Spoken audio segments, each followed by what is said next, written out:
Bueno, yo considero que cuando hay una operación militar, obedece a varias actividades, ¿no? Cuando usted va a hacer una intervención con tropas, ha tenido que hacer un análisis, ha tenido que recibir informe de inteligencia, ha tenido que pone una, dos o tres suposiciones, hay la suposición 1, 2, 3, o sea, todo esto es un planeamiento.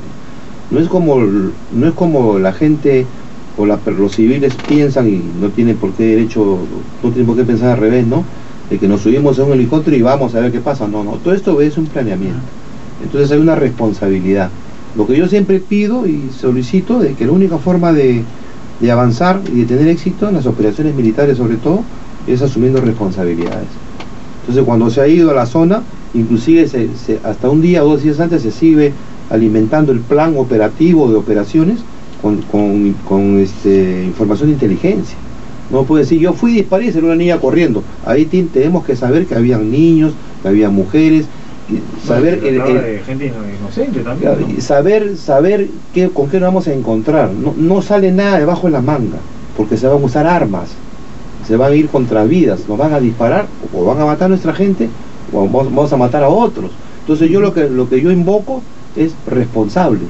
¿Hasta cuándo nadie sea responsable de los muertos? ¿Qué tan difícil es combatir en un escenario como en el Brain, donde aparte de las dificultades geográficas, climáticas, hay esta mezcla de los civiles mezclados ya totalmente con los terroristas, donde no se sabe prácticamente quién es quién, y a la hora de las intervenciones pues hay riesgos como ¿no? De que la bala vaya donde no debe ir y pueda caer un inocente en combate? Es muy difícil de manejar, supongo, este tipo de situaciones. Bueno, en realidad estamos hablando de un teatro de guerra. Ahí lo que hay es de guerra, y la guerra siempre va a causar muertos, ¿no? Entonces, como estamos ahorita en un gobierno y en una situación en el país de democracia, tenemos que tener mucho cuidado cuando empleamos las armas.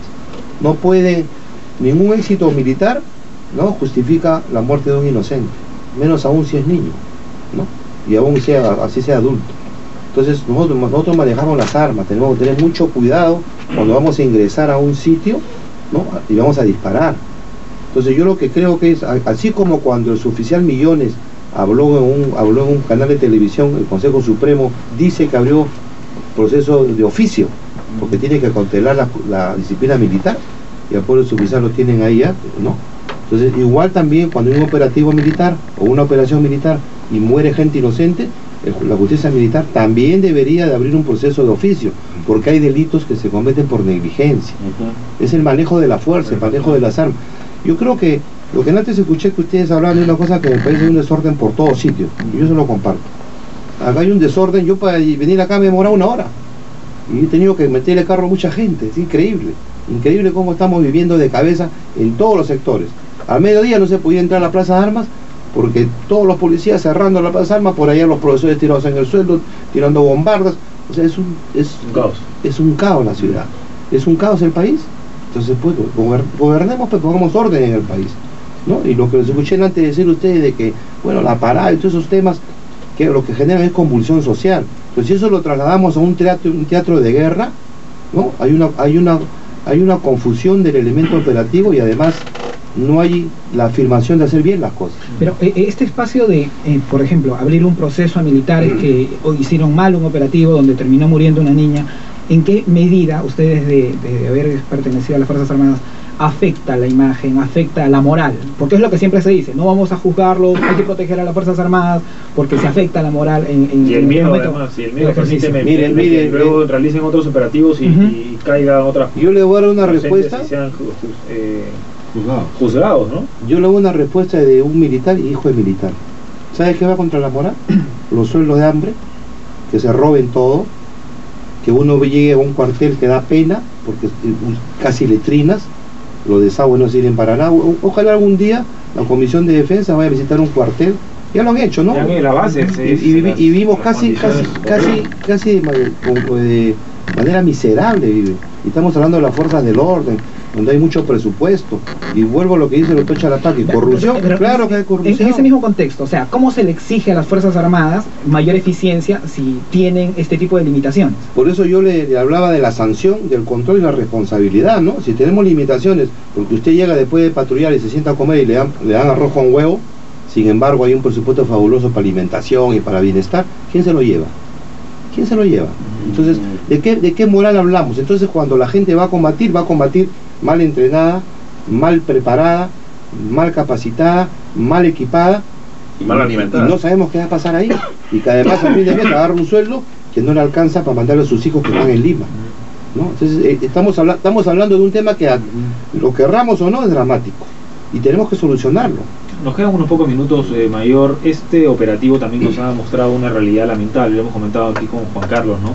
Y es el hecho de que las poblaciones que viven en la zona tengan obligadamente que asistir a los narcotraficantes, ¿no? O a los narcosenderistas.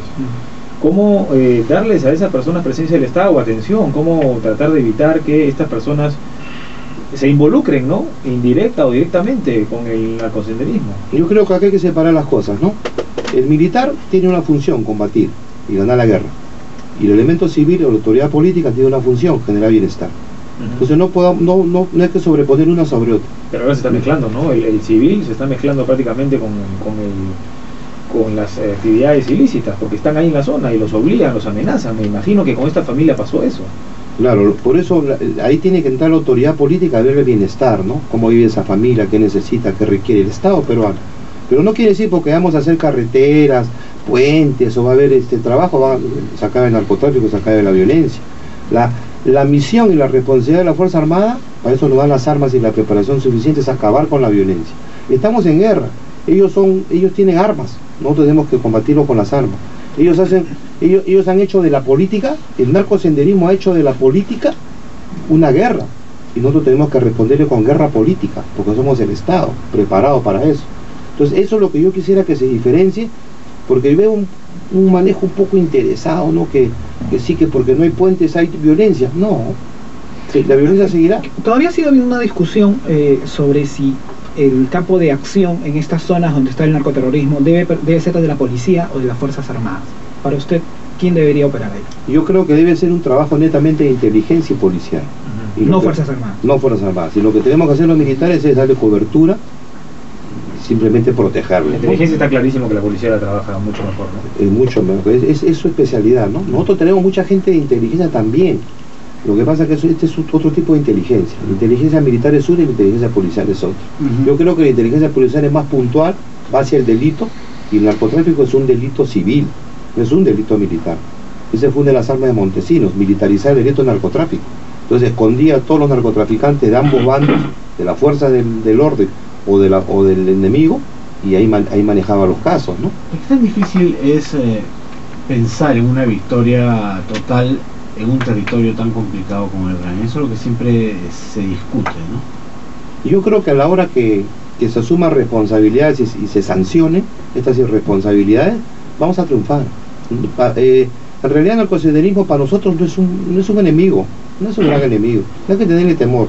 Lo que necesitamos es que conduzca esta guerra sea gente proba, porque hay mucho dinero para combatirlo desde mi época, y mucho dinero se va a cuentas, como dice el doctor Chalapaque. O sea, el enemigo está dentro de la casa. El enemigo está en la casa. Pongamos orden. No hay un ejército militarizado. Pongamos orden y sancionemos, porque la impunidad hace mucho daño. Y vuelvo a lo que una vez le dije a Nicolás, es hermosa ahorita que estamos conversando, tiene su sueldo de general, tiene su chofer, su mayordomo y su carro del año que se lo reponen cada 2 años. Que todavía sigue con esos privilegios. Siendo comandante general, sí. ¿Quién goza eso? ¿Su familia? Él goza. Pero él todos los días está en la cárcel, pero el mayordomo baja llevándole comida, y es un gran ladrón que ha destrozado las Fuerzas Armadas. Y así como él hay 60 o 70 miembros de las Fuerzas del Orden. Bueno, nos ha ganado el tiempo, Mayor. Muchas gracias. Muy amable, gracias a usted por la invitación. Situación de retiro, Evaristo Castillo. Pausa, regresamos a llamadas. Nuestros teléfonos 225-3344, 224-2363. Creo que no van a...